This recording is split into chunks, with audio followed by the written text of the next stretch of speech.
हरे कृष्णा। हम लोग श्रीमद् भागवतम के प्रथम स्कंद के पहले अध्याय के पहले श्लोक को देख रहे हैं 1.1.1। और हम लोगों ने कल जो है श्रीधर स्वामी की कमेंट्री को शुरू किया था। तो हम लोगों ने कल देखा था श्रीधर स्वामी भगवान से प्रार्थना कर रहे हैं अपनी कमेंट्री को लिखने से पहले। और श्रीधर स्वामी ने श्रीमद् भागवतम का स्वरूप बताया।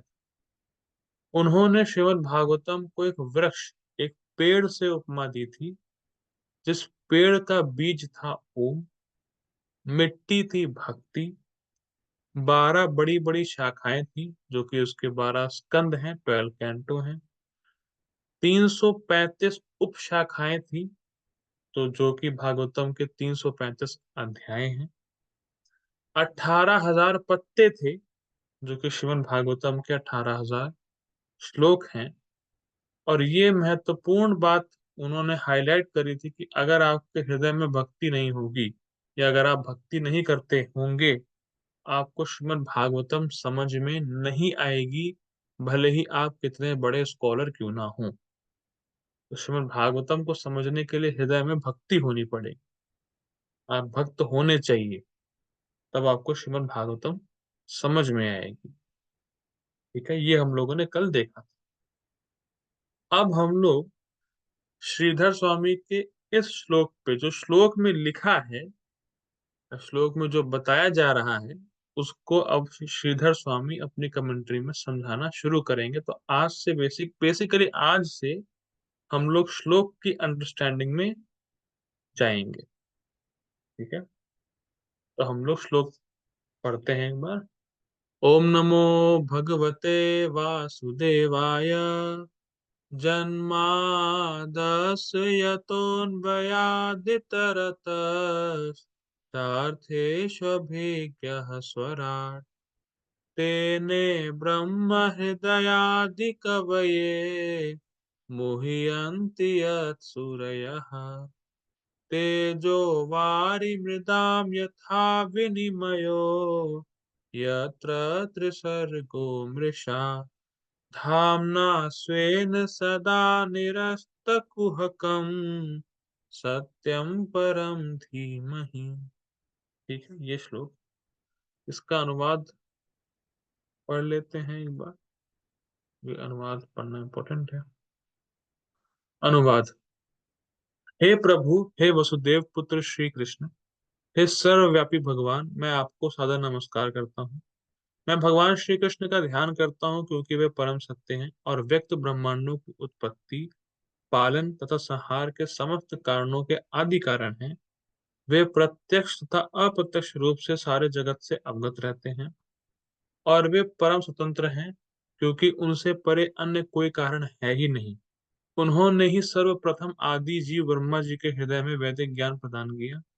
उन्हीं के कारण बड़े बड़े मुनि तथा देवता उसी तरह मुंह में पड़ जाते हैं जिस प्रकार अग्नि में जल या जल में स्थल देखकर कोई माया के द्वारा मोहग्रस्त हो जाता है। उन्हीं के कारण ये सारे भौतिक ब्रह्मांड, जो प्रकृति के 3 गुणों की प्रतिक्रिया के कारण अस्थायी रूप से प्रकट होते हैं, वास्तविक लगते हैं जबकि ये अवास्तविक होते हैं। अतः मैं उन भगवान श्री कृष्ण का ध्यान करता हूँ जो भौतिक जगत के भ्रामक रूपों से सर्वथा मुक्त अपने दिव्य धाम में निरंतर वास करते हैं। मैं उनका ध्यान करता हूँ क्योंकि वे ही परम सत्य हैं। ठीक है, तो हम लोगों ने ये सारी कमेंट्री के जो पार्ट था, जो हम लोग कल पढ़ चुके हैं और रिकॉर्डिंग यूट्यूब पे है। तो जो लोग नहीं सुने हैं वो एक बार सुन लीजिएगा तो क्लियर हो जाएगा। ठीक है, हम लोग को यहाँ से पढ़ना था। यहाँ से अब श्रीधर स्वामी श्लोक के अंडरस्टैंडिंग को समझाएंगे। तो क्योंकि आज हमारे पास टाइम कम है, क्लास लेट में शुरू हुई है, तो मैं संस्कृत को एक्सप्लेन नहीं करूंगा। संस्कृत पढ़ूंगा, ट्रांसलेशन पढ़ूंगा, समझाऊंगा ट्रांसलेशन, फिर आगे बढ़ेंगे। कल जब टाइम पे क्लास होगी तो मैं संस्कृत के शब्दों को भी समझाऊंगा तो और अच्छा लगेगा, लेकिन आज वो नहीं कर पाएंगे। ठीक है। अथ नाना पुराण शास्त्र प्रबंधश्च चित्त प्रस्तुतम अलभ मानस तत्र तत्र परितुष्यन् नारद उपदेशतः श्रीमद् भागवत गुणानुवर्णन प्रधानम भागवत शास्त्रम प्रारेप्सुर वेद व्यास तत्प्रत्युः निवृत्त्यादि सिद्धये तत् प्रतिपाद्य परदेवतानुस्मरण लक्षण मंगलम आचरति जन्मादस्य एति। ठीक है, इसका पहले ट्रांसलेशन पढ़ते हैं। अनेक पुराण शास्त्रों के प्रणयन के द्वारा चित्त की शांति नहीं प्राप्त कर सकने के कारण असंतुष्ट महर्षि बादरायण ने नारद जी के उपदेश को प्राप्त करके श्री भगवान के गुणों का जिसमें प्रधान रूप से वर्णन किया गया है, ऐसे भागवत शास्त्र को प्रारंभ करने की इच्छा से उसकी रचना में संभावित विघ्नों के विनाश के लिए इस ग्रंथ के प्रतिपाद्य परादेवता का स्मरण रूपी मंगलाचरण जन्माद्यस्य इत्यादि श्लोक से महर्षि व्यास करते हैं। तो क्या मतलब है देखिए, यहाँ पे बताया जा रहा है कि यहाँ पे ये अंडरस्टैंडिंग है कि श्रीमद् भागवतम को लिखा क्यों गया, श्रीमद् भागवतम की रचना क्यों हुई। तो हम सब जानते हैं कि जितने भी वेद हैं, जितने भी शास्त्र हैं, उनको लिखने वाले वेद व्यास हैं या व्यास देव हैं। तो व्यास देव ने कई सारे शास्त्र लिखे और सारे शास्त्र लिखने के बाद भी उनको संतुष्टि प्राप्त नहीं हुई, वो खुश नहीं हुए। जैसे आप बहुत सारे किताबें लिखिए और बहुत सारा ज्ञान दीजिए लोगों को, लेकिन फिर भी कहीं ना कहीं आपको सारा ज्ञान होते हुए हृदय में कुछ कमी महसूस हो, तो आपको समझ नहीं आएगा, अरे मुझे तो सब मालूम है, फिर मुझे असंतुष्टि क्यों हो रही है। आप समझ रहे हैं, अगर आपको सारी चीजें मालूम है तब आपके अंदर इनकम्प्लीटनेस की बात ही नहीं आती, बिकॉज यू नो एवरीथिंग। तो वैसे ही वेद व्यास ने सारे शास्त्र लिखे और सब कुछ जानते थे, फिर भी उनके मन में कहीं ना कहीं असंतुष्टि थी। तो ये बात वेद व्यास को समझ नहीं आ रहा था, ऐसा हो क्यों रहा है मेरे साथ। तब व्यास देव के जो गुरु हैं नारद जी, वो वहां प्रकट होते हैं और नारद जी बोलते हैं वेद व्यास से कि वेद व्यास, आपने सारे शास्त्र लिखे, कोई बात नहीं, सब परफेक्ट है, लेकिन उन सारे शास्त्रों में आपने भगवान श्री कृष्ण के बारे में ज्यादा नहीं बताया। भगवान श्री कृष्ण के बारे में, उनके भक्तों के बारे में, और उनका जो भगवान श्री कृष्ण का अपने भक्तों के साथ जो संबंध है, ये चीजें आपने मेजॉरिटी में अन्य शास्त्रों में नहीं बताई हैं। और अगर आपने ये भगवान के बारे में या भगवान के भक्तों के बारे में नहीं बताया है तो भगवान संतुष्ट नहीं होते, और जब भगवान संतुष्ट नहीं होते तो हम संतुष्ट नहीं हो पाते। अच्छा आप ये बताइए, अगर पेड़ की जड़ें मजबूत हैं तो उसके पत्ते मजबूत होंगे नहीं होंगे, मतलब हरे भरे खिले हुए होंगे कि नहीं होंगे। लखन प्रभु जी बताइए, अगर पेड़ की जो रूट मजबूत है तो उसके पत्ते हरे भरे होंगे, खिले रहेंगे नहीं रहेंगे। यस यस बिल्कुल। रहेंगे, बहुत बढ़िया। तो वैसे जब भगवान प्रसन्न होंगे तो हम जितने जो उनके अंश हैं प्रसन्न होंगे, संतुष्ट होंगे।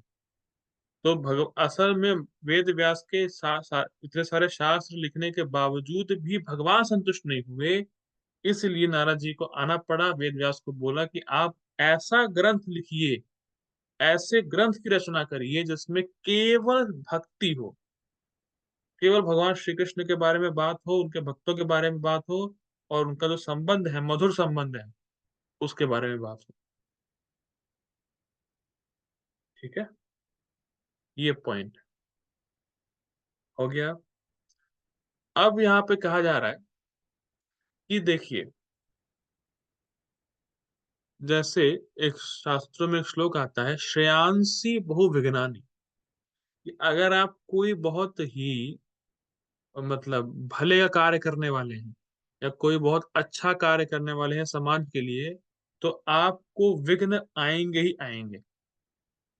ये शास्त्र कहता है कि अगर आप किसी के श्रेय का कार्य कर रहे हैं, मतलब किसी के कल्याण का काम कर रहे हैं, तो रास्ते में या बीच में बहुत सारे विघ्न आते हैं। तो क्योंकि वेद व्यास इतने महान शास्त्र की रचना कर रहे थे जिसमें केवल भगवान के गुणों के बारे में बात हो रही थी, भक्ति के बारे में बात हो रही थी, भक्तों के बारे में बात हो रही थी, तो स्वाभाविक है कि विघ्न या परेशानी आ सकती है, क्योंकि इतना बड़ा ग्रंथ की रचना करनी है।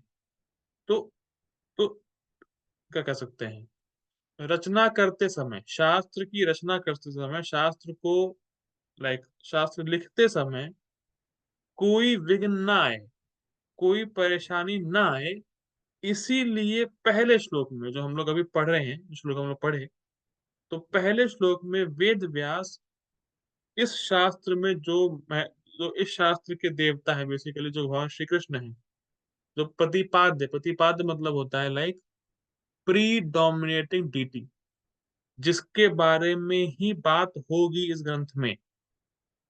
तो क्योंकि इस ग्रंथ में केवल भगवान श्री कृष्ण के बारे में बात होगी, तो इसीलिए इस शास्त्र की स्टार्टिंग में वेद व्यास मंगलाचरण कर रहे हैं। मंगलाचरण मतलब भगवान कृष्ण से प्रार्थना कर रहे हैं कि भैया कोई विघ्न ना आए,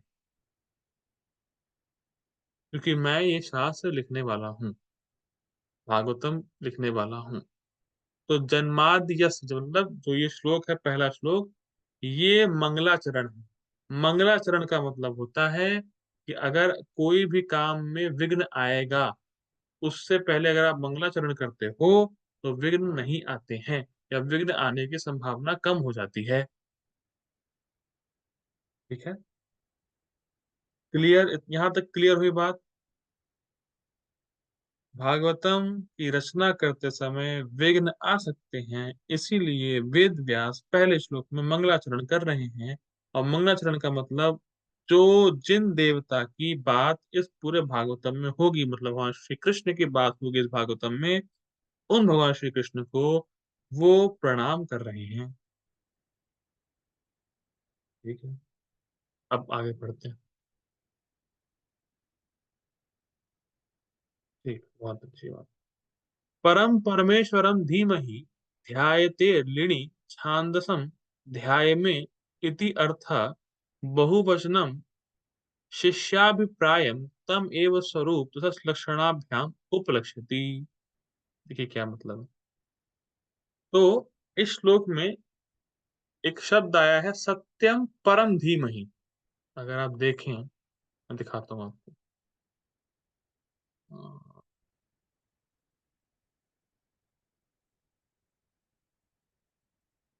देखिए, आप देख पा रहे होंगे लास्ट लाइन, ये देखिए, सत्यम परम धीमहि, इस श्लोक में आया है। तो सत्यम परम धीमहि की व्याख्या, सत्यम परम धीमहि ये क्या है, इसको अभी बताया जा रहा है।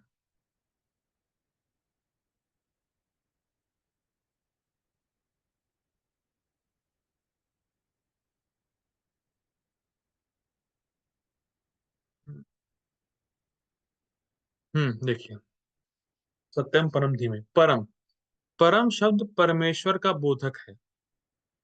उन परमेश्वर का हम धीमहि अर्थात ध्यान करते हैं। सत्यम परम धीमहि, देखिए, परम सत्य क्या होता है, इसको समझिए बहुत ध्यान से। सत्य जो होता है, सत्य, सत्य शब्द की डेफिनेशन ये है कि कोई भी चीज या कोई भी वस्तु सत्य तब मानी जाती है जब वो पास्ट में भी थी, प्रेजेंट में भी है, फ्यूचर में भी रहेगी, उसको हम सत्य मानते हैं। क्या मेरा ये शरीर पास्ट में था, मतलब जब मुझे शरीर मिला उससे पहले शरीर था? नहीं था। अभी है? हाँ है। बाद में रहेगा, जब ये शरीर छूटेगा तो ये शरीर रहेगा? नहीं रहेगा। तो बेसिकली ये शरीर पास्ट में नहीं था, फ्यूचर में नहीं रहेगा, केवल प्रेजेंट में है। तो बेसिकली ये शरीर सत्य नहीं।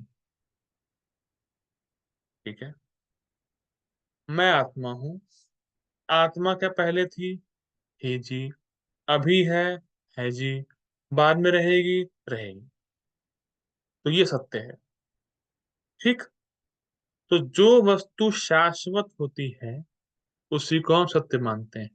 जो चीज एटर्नल है वही सत्य है। वास्तविक सत्य तो वही है। ठीक। अब देखिए, परम सत्य का मतलब ये होता है कि जितने भी सत्य हैं, जैसे जीवात्मा, ये एक सत्य है बिकॉज ये हमेशा रहते हैं। ठीक। ये जो सृष्टि है ये हमेशा रहती है, ये भी सत्य है। ठीक। तो जितने भी सत्य हैं उन सब का एग्जिस्टेंस परम सत्य पे रहता है। मतलब अगर परम सत्य है तो और सत्य होंगे।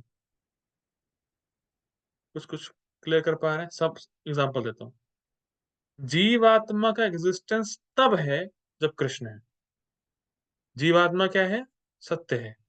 और क्योंकि इस सत्य का एग्जिस्टेंस कृष्ण पे है या परम सत्य पे है तो परम सत्य माना जाता है। इसको एक और तरीके से समझ सकते हैं। परम सत्य वो परम सत्य वो है जिसका एग्जिस्टेंस किसी और पे डिपेंड नहीं करता। मतलब जिसकी सत्ता किसी और पे आश्रित नहीं है, वो परम सत्य माना जाता है।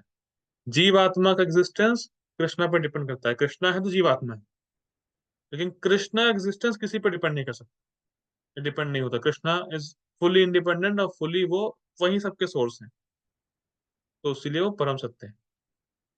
ये डिफरेंस है। मैं फिर रिपीट कर रहा हूँ। जीवात्मा भी सत चित आनंद है, कृष्णा भी सत चित आनंद है। कृष्णा भी सत्य है, जीवात्मा भी सत्य है। पर डिफरेंस क्या है? जीवात्मा की सत्ता कृष्ण पे आश्रित है, इसीलिए वो केवल सत्य है, परम सत्य नहीं। और कृष्ण परम सत्य है।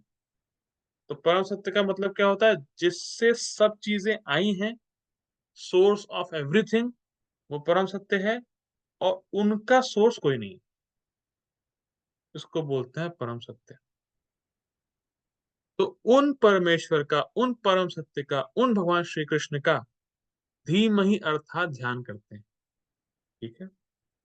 व्यासदेव कह रहे हैं ऐसा कि हम ध्यान करते हैं। ध्याये चिंतायाम धातु का लिंग का लिंग लकार में छांदस रूप धीमहि पद है। समझाऊंगा अभी क्या मतलब है। इसका अर्थ है ध्याये मां, हम सभी ध्यान करें। तो धीमहि शब्द जो है वो ना, जैसे मैं कहूं मैं ध्यान करता हूं और हम ध्यान करते हैं, फर्क है। तो हम ध्यान करते हैं मतलब ये लाइक बहुवचन में आ गया।